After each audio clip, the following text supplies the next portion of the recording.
Emilia never expected to give birth alone. She was 28 years old, living in Austin, Texas, 7 months pregnant, working full-time, doing everything right.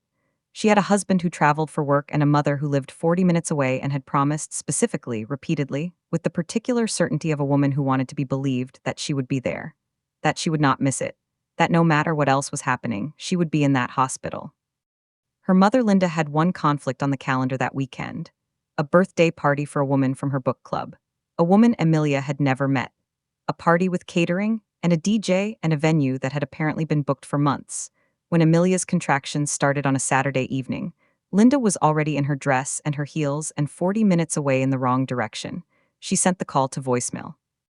Emilia delivered her daughter at 2:14 in the morning, with a nurse holding her hand and her husband's voice on a phone propped against a water pitcher. But 3 days later, when Emilia was home and exhausted and trying to understand how her mother had made the choice she had made, a lawyer knocked on her door. And what he said when she opened it changed everything about what this story actually was. What Robert's condition says about Linda, and the second document Thomas hadn't shown her yet, you need to hear it. Subscribe right now and hit that bell. This story has layers you haven't seen yet. My name is Emilia. I am 28 years old and I live in Austin, Texas. I want to start with something true, because this story is one of those that sounds unbelievable until you understand the people inside it. And once you understand the people, it sounds like the most inevitable thing in the world. I was 7 months pregnant when I started to feel, for the first time, genuinely afraid of going into labor without support. Not afraid of the birth itself, I had prepared, I had my hospital bag, I had my plan. Afraid of the specific vulnerability of that moment and who would be beside me when it arrived. My husband Marcus traveled for work. My closest friends were spread across 3 states, and my mother lived 40 minutes away and had made me a promise. I believed that promise completely. That was not naivety. That was 30 years of wanting a mother who showed up, and deciding one more time to believe she would. My mother Linda is the kind of woman who fills a room, not in the warm, enveloping way that makes people feel held, in the centripetal way that makes everything in the room orient toward her. She is funny and charming and genuinely engaging in social settings, and people who meet her once tend to remember her fondly. Living with her, as her daughter, was a different experience. Linda's attention was abundant but unevenly distributed. When she was focused on you, it felt like the best thing in the world, full and warm and completely present. But her attention had other places it wanted to be. Other people, other events. The next gathering, the next social moment, the next room that needed her particular kind of energy. I had spent my childhood learning to hold onto the moments when I had her focus and releasing them gracefully when something else called her away. I had become very good at both. What I had not become good at was stopping myself from hoping that the next important moment would finally be the one she chose to stay for. Linda made the promise on a Sunday afternoon in June, 4 months before my due date. We were sitting on my back porch in Austin, the particular heat of a Texas summer afternoon, pressing down on everything, and I had just told her that Marcus's work travel was unlikely to slow down before the birth. That there was a real possibility he would not be in the state when labor started, that I was going to need her. She put her hand over mine and looked at me directly and said, "Emilia, I will be there. No matter what is happening, no matter what else is on the calendar, I will be in that hospital with you. That is not something you need to worry about." She said it with the specific conviction of someone who meant it in that moment, and believed sincerely that meaning something in the moment was the same as following through on it later. I had learned the difference between those two things a long time ago.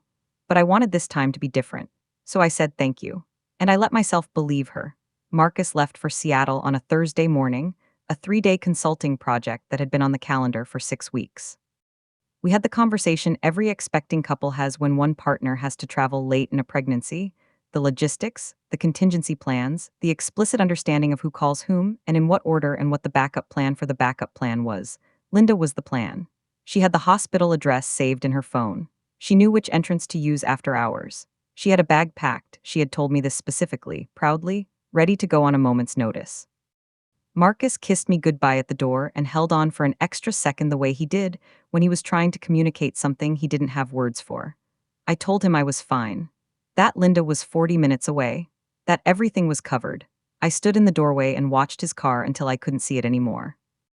And then I went back inside and placed one hand on my stomach and talked quietly to my daughter the way I had been doing for months, telling her we were ready, telling her we had people, telling her she was coming into a world where she would be held. I believed that when I said it. The contractions started at 6:40 p.m. on a Saturday. I timed them for 45 minutes, calm, methodical, the way I had been told to, and when the pattern was clear enough, I picked up my phone and called Linda. It rang 4 times and went to voicemail. I told myself she was in the bathroom, that her phone was in another room, that there was a completely ordinary explanation for why the woman who had a packed bag and a saved hospital address and a specific promise was not picking up her phone. I waited 10 minutes and called again. Voicemail. I texted Marcus, he was at a work dinner, he would see it when he could.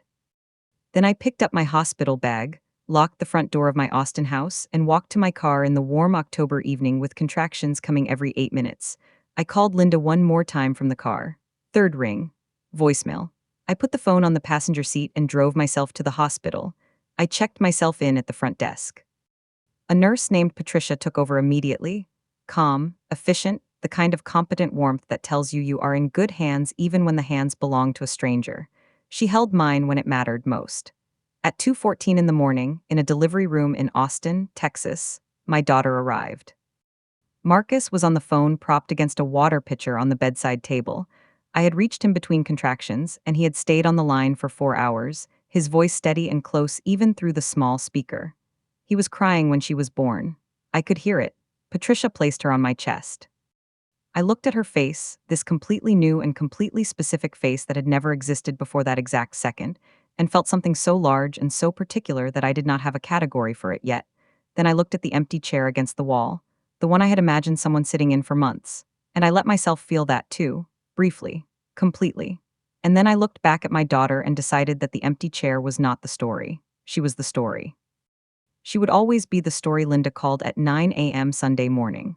I was in my hospital bed, daughter in the bassinet beside me, Marcus still on his way to the airport in Seattle, the particular exhausted clarity of someone who has been through something enormous and is now sitting in the quiet aftermath of it. Her voice was bright. Apologetic in the specific way that stops just short of actually taking responsibility, warm and self-deprecating, and moving quickly past the part that required real accounting. She said the party had gone later than expected. She said her phone had been in her purse and the music was loud. She said she was so sorry she had missed it and she couldn't wait to meet her granddaughter and she would come by that afternoon. That afternoon. I said okay. I said I would see her then. And then I set the phone face down on the bed beside me and looked at my daughter sleeping in the bassinet and thought about the word promise. About what it means when a person says it. About what it costs when they don't keep it.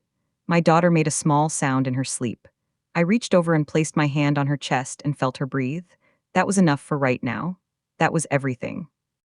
Marcus flew back Sunday night and was at the hospital by 9 p.m. He walked into the room and looked at me for a long moment before he said anything, the specific look of someone absorbing two things simultaneously.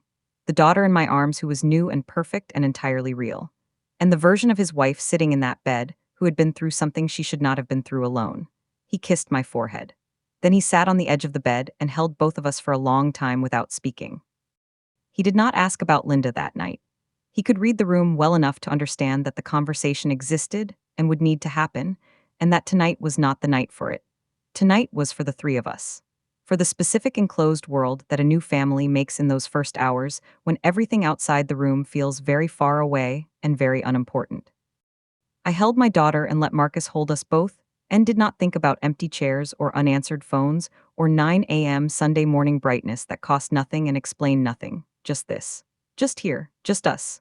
Monday morning, baby asleep in the bassinet, coffee between us, the particular quiet of a house that has a new person in it and is still adjusting to the weight of that. Marcus asked me to tell him everything. I did. From the first call at 6:40 p.m. to the 3 voicemails to driving myself to the hospital to Patricia holding my hand to the phone propped against the water pitcher. He listened without interrupting, which with Marcus meant he was managing something significant internally. He was not a man who stayed quiet when something could be said. Quiet meant he was being careful. When I finished, he nodded slowly. Then he said, I need you to know that I am furious. I am going to stay furious about this privately and not bring it to you because you have enough, but I want you to know I see it clearly and I am not going to pretend otherwise. Then he said the important thing. He said, whatever you decide to do about your mother, I will support you completely. But I think you should talk to your grandmother Vera before you decide anything.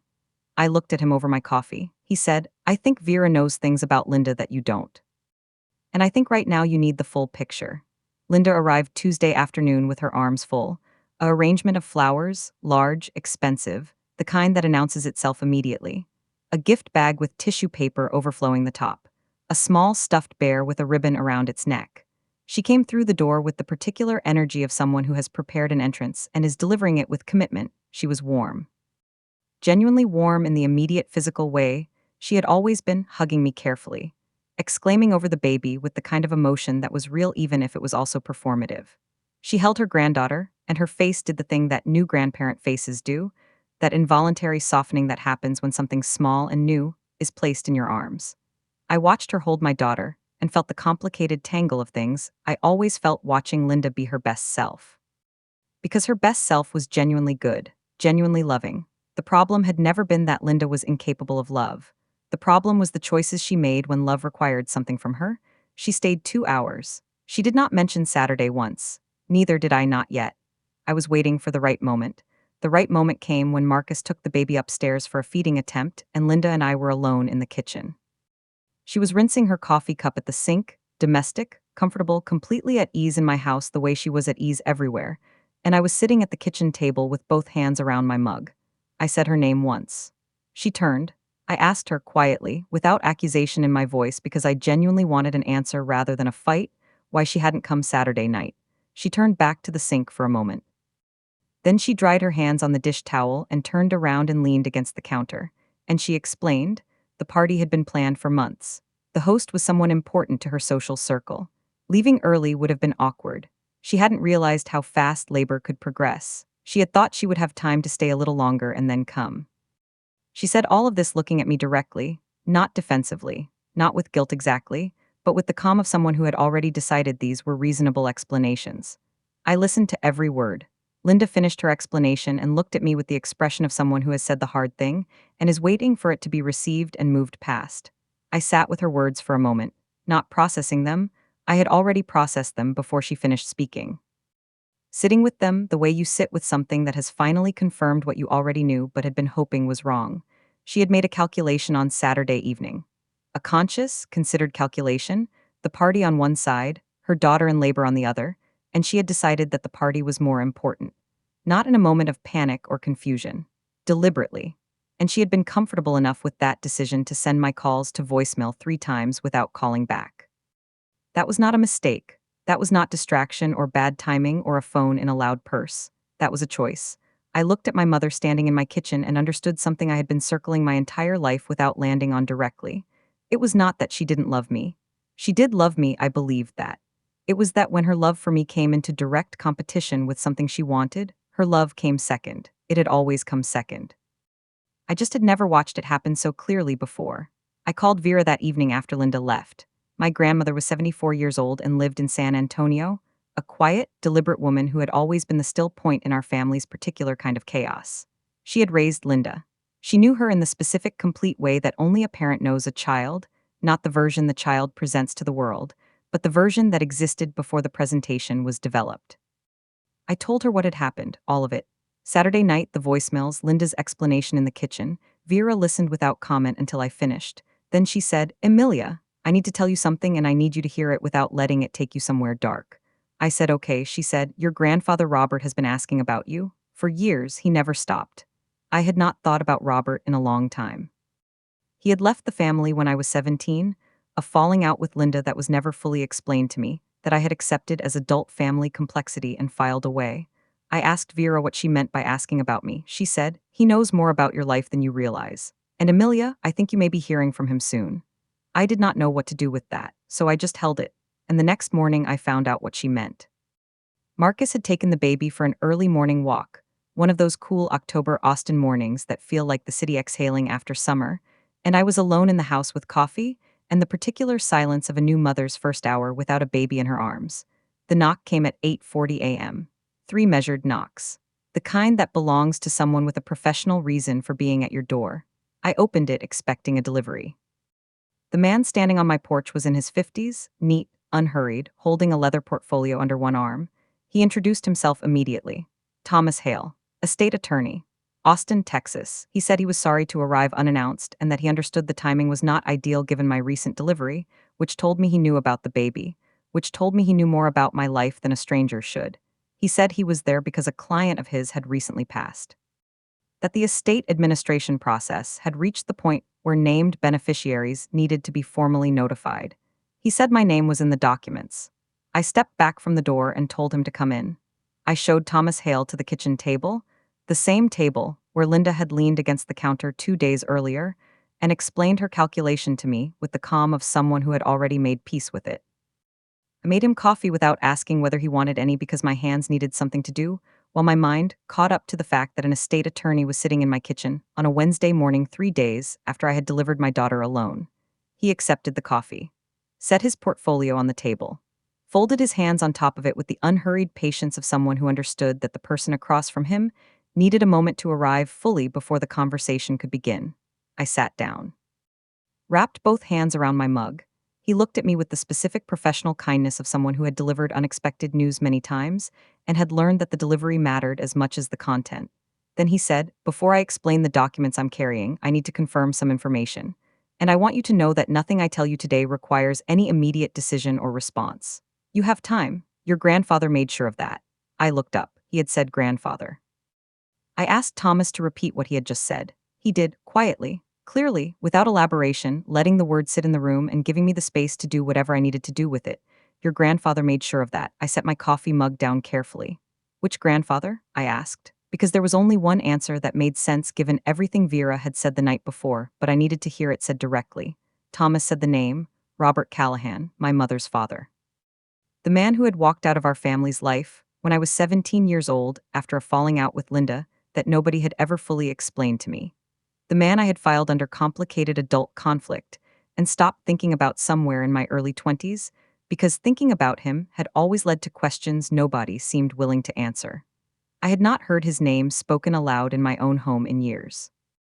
I looked at Thomas Hale sitting across my kitchen table and felt the specific sensation of a story revealing that it had more chapters than you knew. I said, "Robert passed away?" Thomas said, "3 weeks ago, peacefully at home in San Antonio. He had been ill for several months, 3 weeks ago, while I had been in my final month of pregnancy. While Linda had been making her plans and packing her party outfit, Robert had been dying 40 minutes from where Vera lived and nobody had called me." Thomas opened his portfolio and removed a document, organized, tabbed, the careful preparation of someone who had spent significant time making sure this meeting went exactly as his client had intended. He explained Robert's history since leaving the family 11 years ago.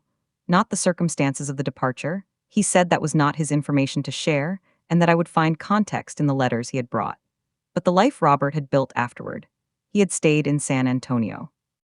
I had lived quietly without the social architecture my mother had always needed around her. He had maintained one connection to the family, Vera, who had kept him informed with the careful neutrality of a woman who loved her daughter and her granddaughter equally and refused to be a weapon for either side. Through Vera, he had known about my marriage to Marcus, my move to Austin, my pregnancy. Thomas said Robert had known about the baby before he passed. Vera had told him I was due in October, that he had made Thomas promise to wait until after the birth to make contact. He had not wanted the estate business to arrive during the pregnancy and create stress. He had thought of that, even at the end. He had thought of me specifically enough to time his attorney's visit around my delivery. I pressed my hand flat on the kitchen table and just breathed. Thomas reached into his portfolio and removed a smaller envelope. Cream-colored, sealed, my name on the front in handwriting I did not recognize, but which carried the careful deliberateness of someone who had thought about every letter before committing it to paper. He set it in front of me. He said Robert had maintained a private correspondence for years with Vera, letters, not emails, because Robert was a man who believed that the things worth saying deserved paper. Vera had shared portions of those letters with Thomas when the estate planning reached the stage that required Thomas to understand the full context of Robert's intentions. Thomas said the letters documented something important, that Robert had never disengaged from his family emotionally, only physically, that the distance had been chosen for specific reasons that the letters explained, that he had followed my life from that distance with the particular attention of someone who could not be present but refused to stop caring. He said, "Your grandfather knew who you were, Emilia, not in the abstract the way distant relatives know each other. He knew specifically your career, your marriage, the kind of person you had become. He talked about you the way people talk about someone they are genuinely proud of." I looked at the envelope on my kitchen table. A man I had not spoken to in 11 years had been proud of me. I did not know what to do with that except feel it completely. Thomas walked me through the estate documents with the thoroughness of someone who understood that the person across the table was processing multiple things simultaneously and needed clarity above everything else. Robert had been careful with money his entire life. Not wealthy in a conspicuous way, he had not lived expensively or accumulated things for their own sake. But be patient, consistent, the kind of financial discipline that builds something real over decades when it is applied without interruption. He had owned his San Antonio home outright, purchased 30 years ago and never refinanced. He had a retirement account that had been growing untouched for over 2 decades. He had a modest but significant investment portfolio, managed conservatively with a long-term horizon. He had no debt, no dependents. And he had spent the last several years working with Thomas to make sure the estate was structured correctly and that the distribution he intended was legally airtight. Thomas read me the asset summary. I heard the numbers and sat very still, not because the amount was extraordinary, though it was more than I had expected, but because of what it represented. Decades of a quiet life lived carefully by a man who had walked away from a family situation that had become untenable and had never stopped thinking about the granddaughter he had left behind in it. Thomas closed the asset summary and looked at me with the expression of someone who has one more thing to cover and wants to make sure the person across from them is ready to receive it. He said, "Your grandfather attached a condition to the primary request. I want to be clear that this condition is not punitive. It was written with a great deal of care, and I think when you hear it you will understand what he was trying to accomplish." I told him to go ahead. Thomas opened a specific tab in his portfolio, a single page handwritten with Robert's signature at the bottom. He read it aloud. The condition was simple and specific. Before the estate transfer could be finalized, Emilia was required to have one conversation with Linda. Not a reconciliation. Not a forgiveness, just a conversation in person, witnessed by Thomas or a designee, in which Emilia had the opportunity to say whatever she needed to say to her mother without managing herself for Linda's comfort. Robert had written in his own words. Thomas read this part slowly. "Linda has spent her life being managed around by the people who love her. I was one of them. I do not want my granddaughter to spend her life doing the same. This conversation is not for Linda. It is for Emilia, so she can begin what comes next without carrying what should have been set down a long time ago." I read that last sentence twice after Thomas finished reading it. Robert had understood something about our family that had taken me 30 years to see clearly. Thomas folded the condition document and placed it back in the portfolio. He gave me a moment, which I needed, before he continued. I was thinking about what Robert had written. About the specific architecture of the condition he had attached. He had not written Linda out of the estate process. He had placed her directly in the center of it. Had required that she sit across from her daughter and be present for a conversation she could not redirect or manage or exit gracefully. Robert had known Linda, had raised her, had watched her operate for decades before the falling out that had separated them. And from whatever distance he had maintained since, informed by Vera's careful correspondence, he had continued to understand her in the complete way that a parent understands a child. He had known that Linda would find out about the estate, had known that the condition would require her to show up for her daughter in a way she had consistently chosen not to, had structured it so that her presence in that conversation was attached to something she would not want to forfeit. It was not manipulation.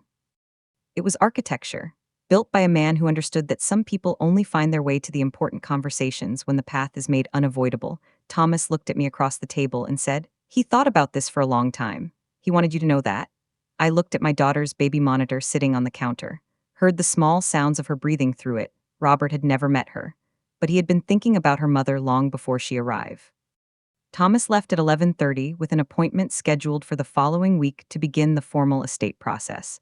I sat at my kitchen table for a long time after his car pulled out of my driveway.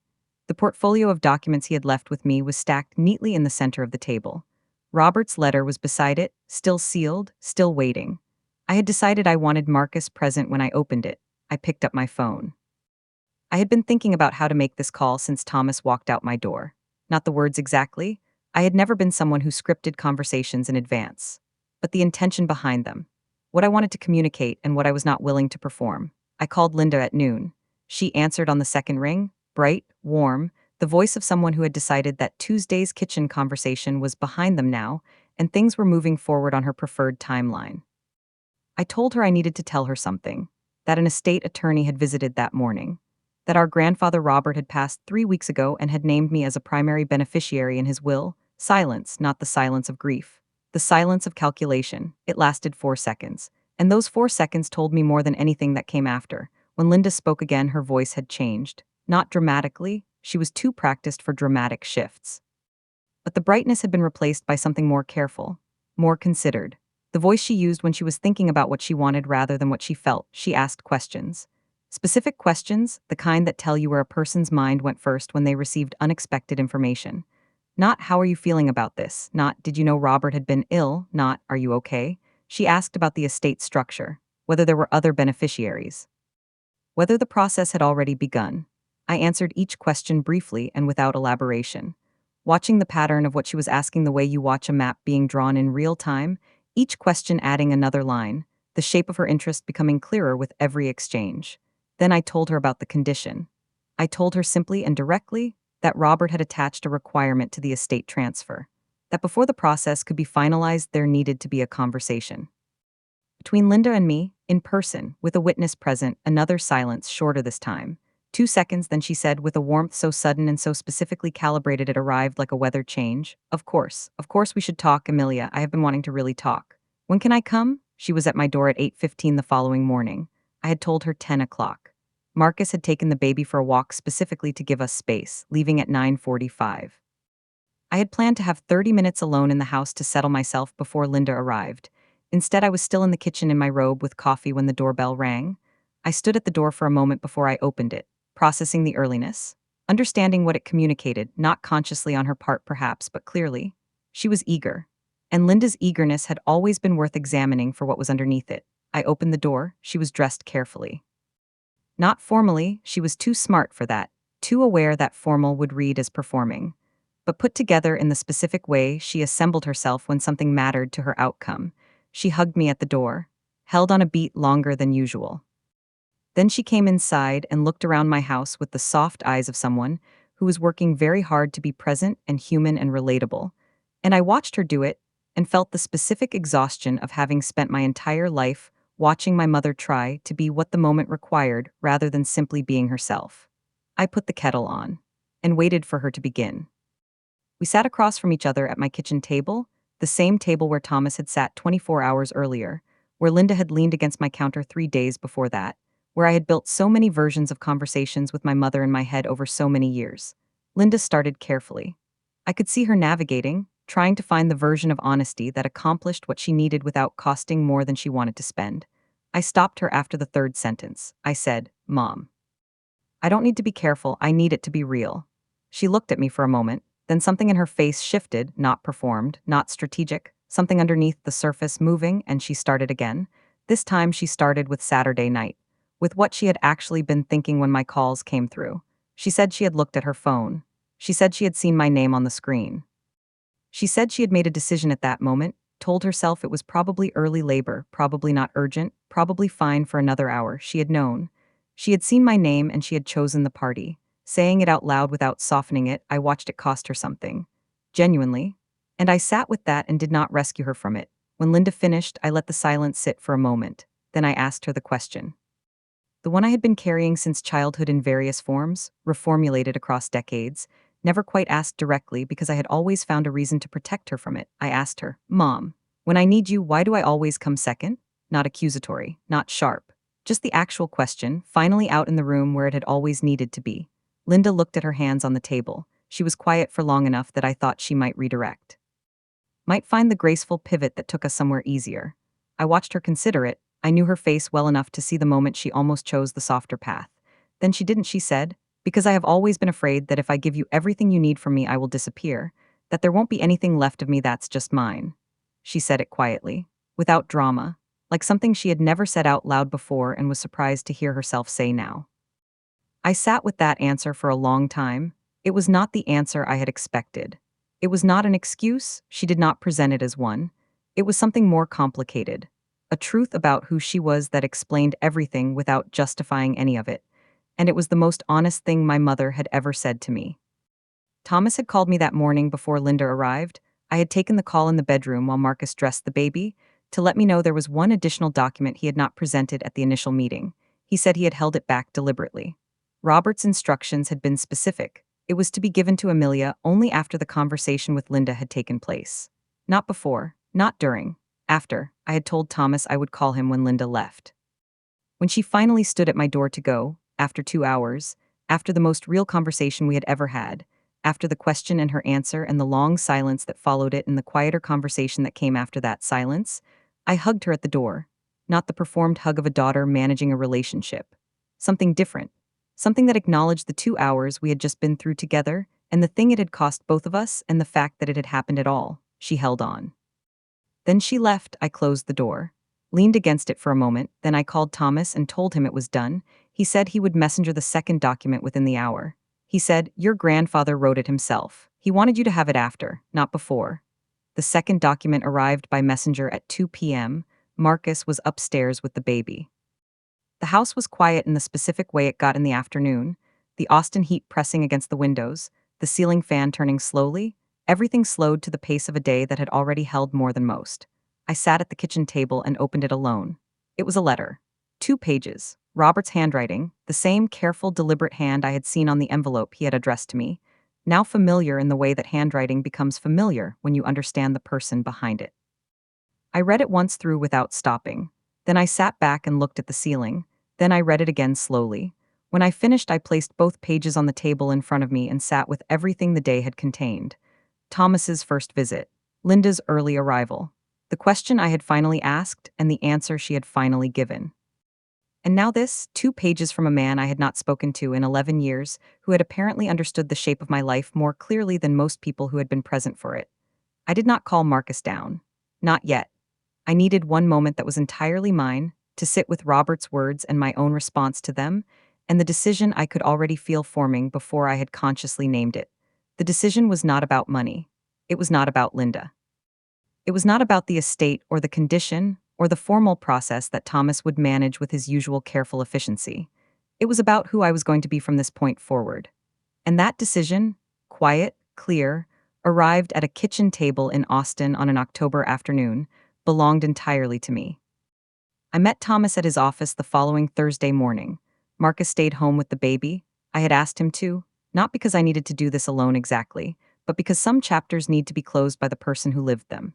And this felt like one of those. Thomas's office was quiet and unhurried, the kind of space that communicates that whatever you bring through the door will be handled with care. He had coffee ready, a copy of every document organized in a folder with my name on the tab.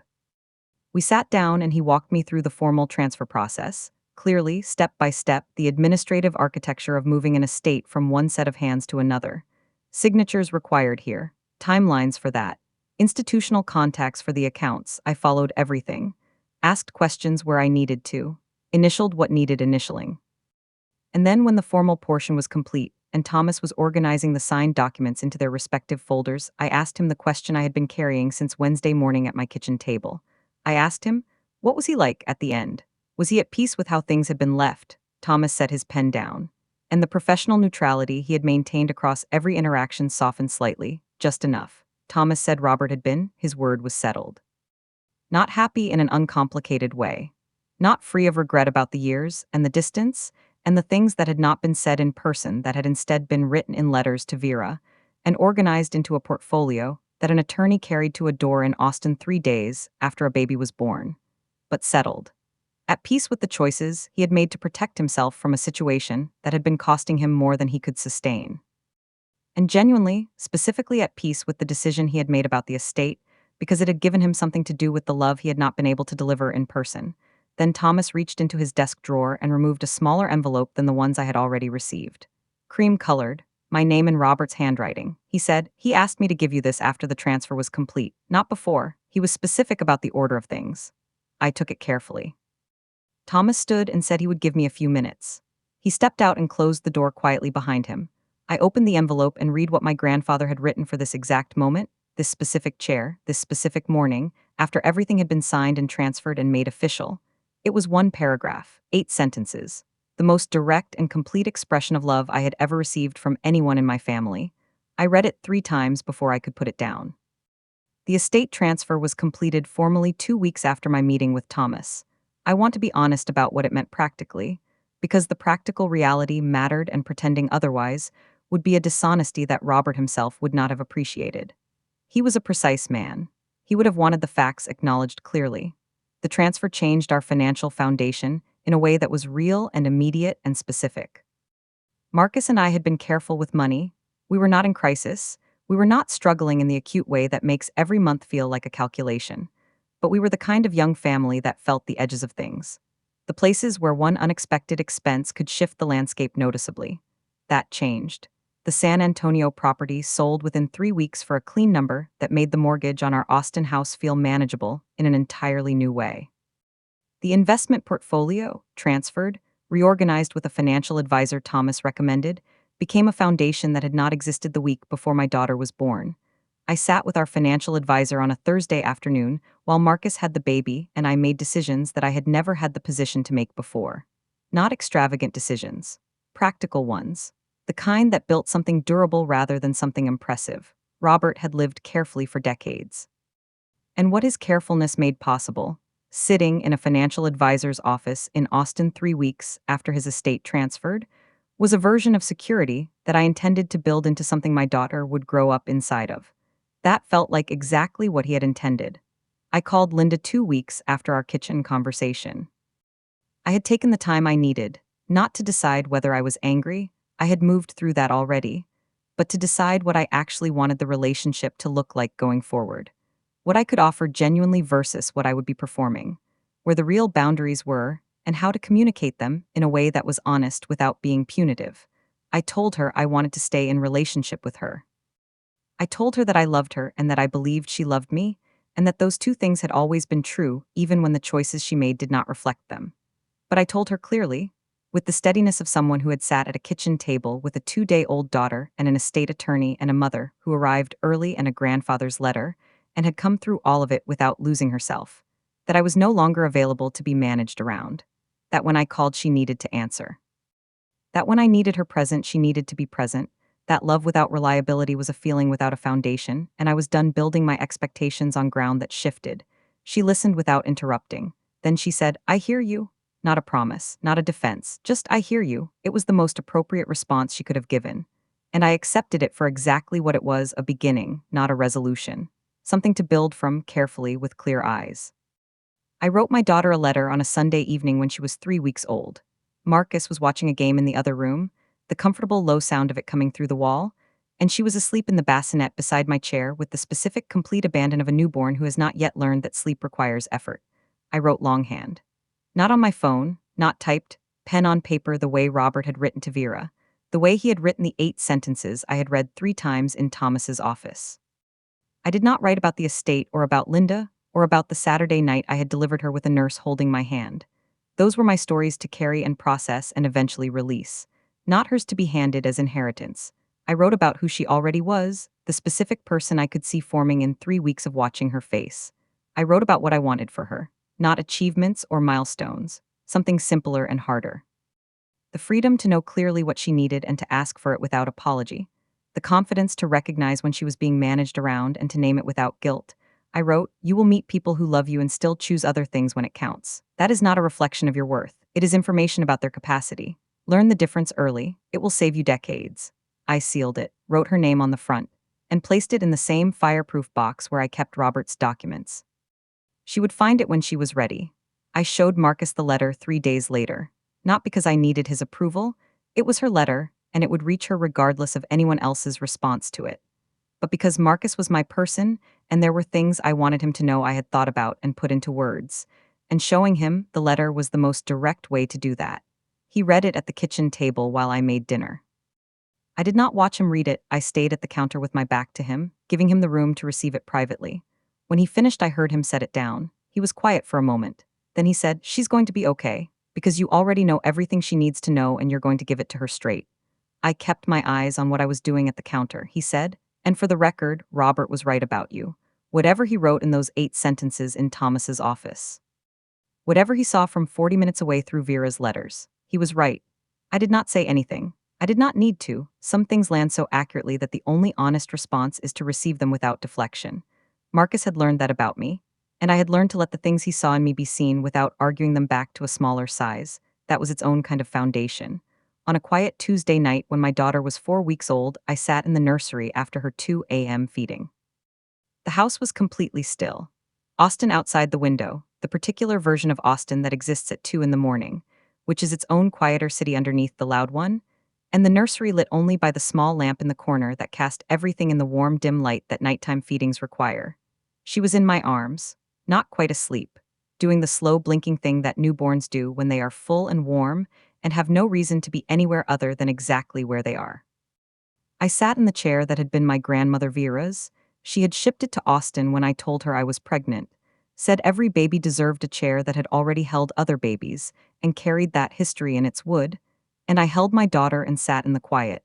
I thought about the Saturday night she was born, about the empty chair in the delivery room, about Patricia, the nurse, and Marcus's voice through a phone speaker, and the specific courage required to do the most important thing of your life without the people you expected to be beside you.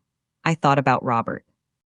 About 8 sentences, written by a man who had loved me from a careful distance for 11 years, and had found a way to deliver that love through a leather portfolio and an Austin attorney, and a condition attached to an estate that required my mother to finally sit still in a room with her daughter and be honest.